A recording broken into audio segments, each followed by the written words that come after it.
हरे कृष्णा। आज मैं माया द्वारा दंड देने के रहस्य को बताऊंगा, जिसे जानकर आसानी से माया से मुक्त हुआ जा सकता है। माया की बहुत ही थैंकलेस जॉब है। कोई सराहना नहीं करता माया की, पर माया की जॉब सराहनीय है। आज मैं यही बताऊंगा। मेरा आज का विषय है माया की भगवद सेवा। तो कैसे करती है माया भगवत सेवा, भगवान की सेवा? पहली सेवा है माया की इस संसार की रचना। माया ने ये संसार की रचना की। प्रभुपाद जी श्रीमद् भगवद गीता के 13वें अध्याय के 20वें श्लोक में ऐसा लिखते हैं कि ये संसार की रचना का कारण क्या है? जीवों को वैकुंठ में वापस भेजने का सुअवसर देना। वैकुंठ जगत, एक तो ये भौतिक जगत है, एक वैकुंठ जगत है। और चैतन्य महाप्रभु तो मध्य लीला के, चैतन्य चरितामृत मध्य लीला अध्याय 21 और श्लोक संख्या 57, इसमें ये कह रहे हैं कि ये भौतिक जगत तो एक पाद विभूति है, पर जो आध्यात्मिक जगत जिसको वैकुंठ जगत कहा जाता है वो त्रिपाद विभूति है। अर्थात कि ये तो एक हिस्सा है, बाकी 3 हिस्से कौन हैं, कहाँ पर हैं? वो वैकुंठ जगत में है, जिसको आध्यात्मिक जगत कहा जाता है। ये वास्तविक जगत नहीं है। अब वास्तविक जगत नहीं है, इसका अर्थ ये है कि ये संसार जेल है, जेल। और आध्यात्मिक जगत ही वास्तविक संसार है।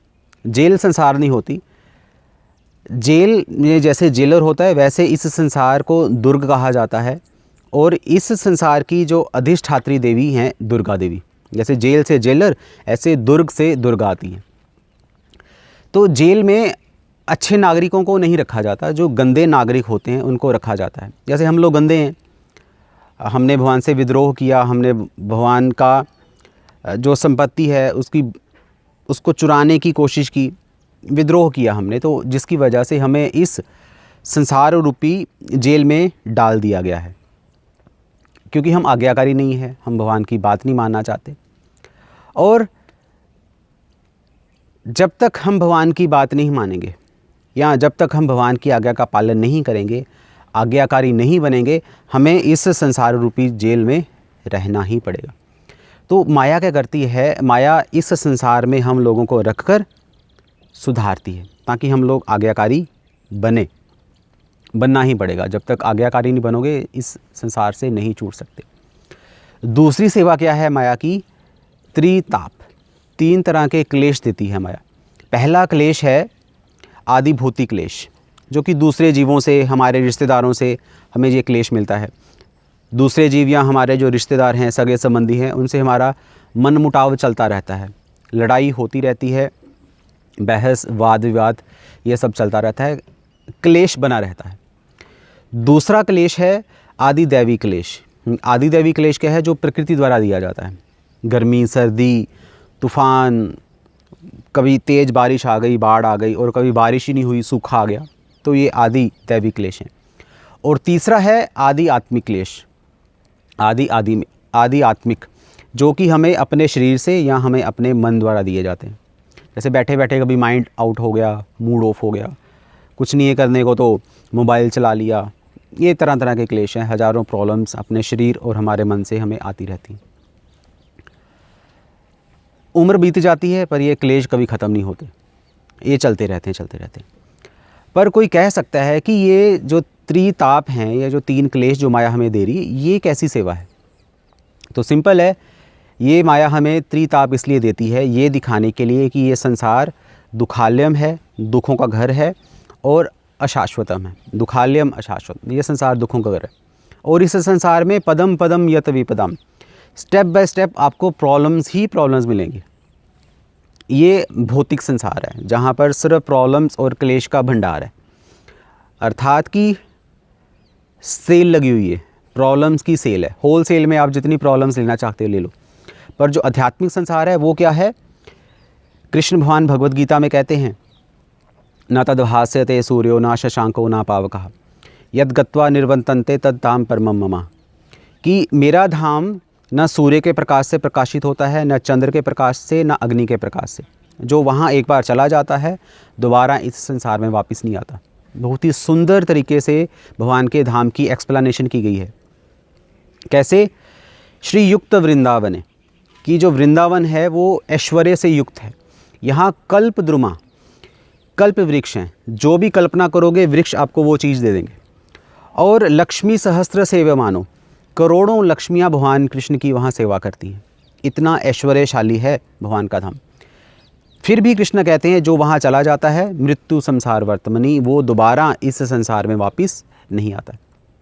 अब कोई मूर्ख ही होगा जो भगवान के सुंदर धाम का, एक्चुअली जो हमारा घर है, वास्तविक जो घर है, उसकी इतनी सुंदर वर्णन पढ़कर, इतनी सुंदर एक्सप्लेनेशन पढ़कर यहाँ रहना चाहे इस संसार में।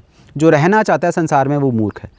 और माया इन मूर्खों को बताती है, हम जो लोग हैं हमें माया ये बताती है कि कुछ नहीं रखा संसार में, संसार नीरस है, बेकार है। अगर वास्तविक आनंद लेना चाहते हैं तो हमें भगवान के धाम जाना चाहिए। वहीं भगवान की जब हम सेवा करेंगे तभी हमें वास्तविक आनंद की प्राप्ति हो सकती है, अदरवाइज़ नहीं। यही माया हमें सिखा रही। और तीसरा माया हमें क्या सिखाती है? माया हमें इस शरीर में बद्ध कर देती है, बांध देती है।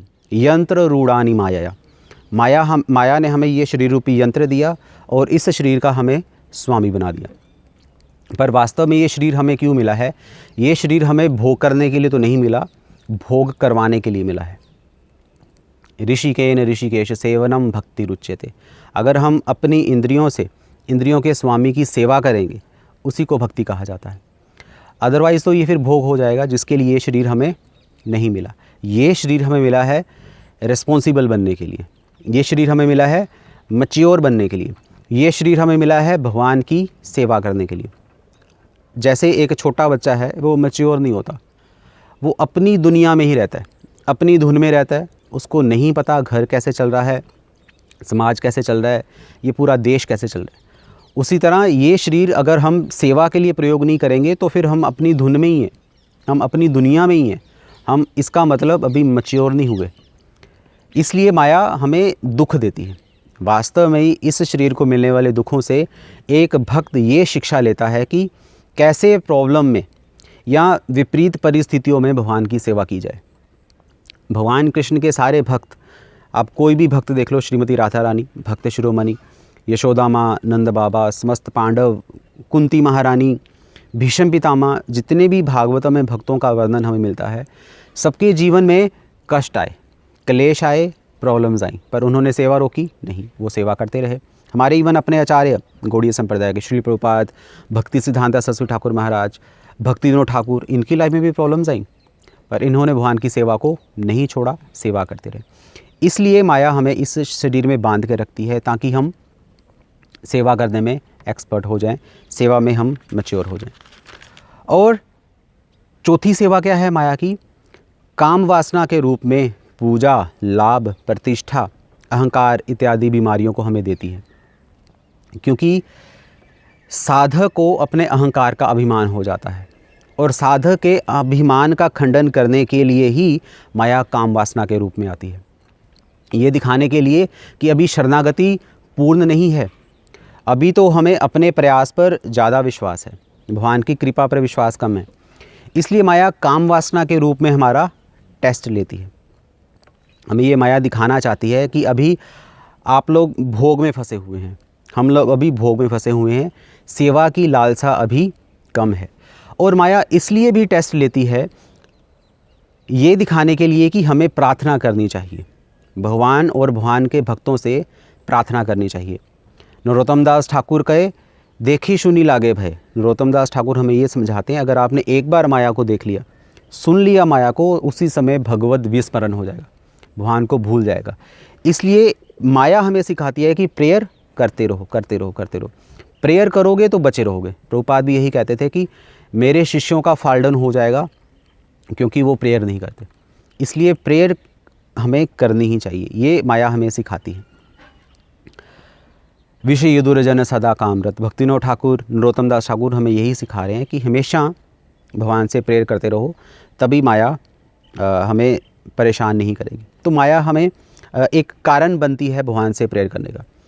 और फिफ्थ जो अल्टीमेट जो माया की सेवा है वो है हमें दीन बनाना, हमें झुकाना। हम जीव अपने अहंकारवश झुकना नहीं चाहते और माया इतनी एक्सपर्ट है कि हमें झुका देती है। जब तक हमें झुकेंगे नहीं, माया हमारा पीछा नहीं छोड़ेगी। इस हद तक माया झुका देगी कि शिक्षा अष्टकम का जो तीसरा श्लोक है, त्रिनादपि सुनिचेन तरोरपि सहिष्णुना अमानिना मान देना कीर्तनीय सदा हरि।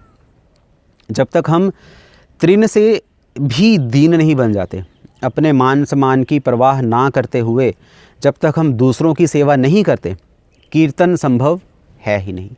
और भक्ति सिद्धांत सरस्वती ठाकुर महाराज तो ये कहते थे, कीर्तन प्रभावे स्मरण होवे। कीर्तन का प्रभाव है स्मरण। कीर्तन से हमें भगवान का स्मरण होता है और यही स्मरण यम यम वापि स्मरणम भावम, कि जब तक हमें भगवान का स्मरण नहीं होता अंतकाल में, हम भगवान के धाम वापस नहीं जाते, जा ही नहीं सकते। इसलिए माया हमें झुकाती है ताकि हम लोग दीन बने और भगवान का स्मरण अंतकाल में हम कर सकें। अब निष्कर्ष क्या निकलता है इस पूरी क्लास का? निष्कर्ष ये निकलता है कि माया ने संसार की रचना क्यों की? ताकि हम लोग क्या कर सकें, हम लोग आज्ञाकारी बन सकें और भगवान के धाम वापिस जा सकें दंड देने के लिए। और त्रिताप क्यों है, 3 तरह के क्लेश क्यों देती है माया? उसका आंसर क्या है कि आध्यात्मिक जगत में जाने का हमारा मन करे, इस संसार से उबकर आध्यात्मिक जगत में जाने का मन करे। और तीसरा, माया हम लोगों को बांधती क्यों है, बद्ध क्यों करती है? ताकि विपरीत परिस्थितियों में हम भगवान की सेवा करना सीख जाएं। और काम वासना क्यों आती है? 2 कारणों से। एक तो हमारी साधना के अहंकार का खंडन करने के लिए, दूसरा हमें प्रेयर सिखाने के लिए। और माया हमें नीचे झुकाती क्यों है?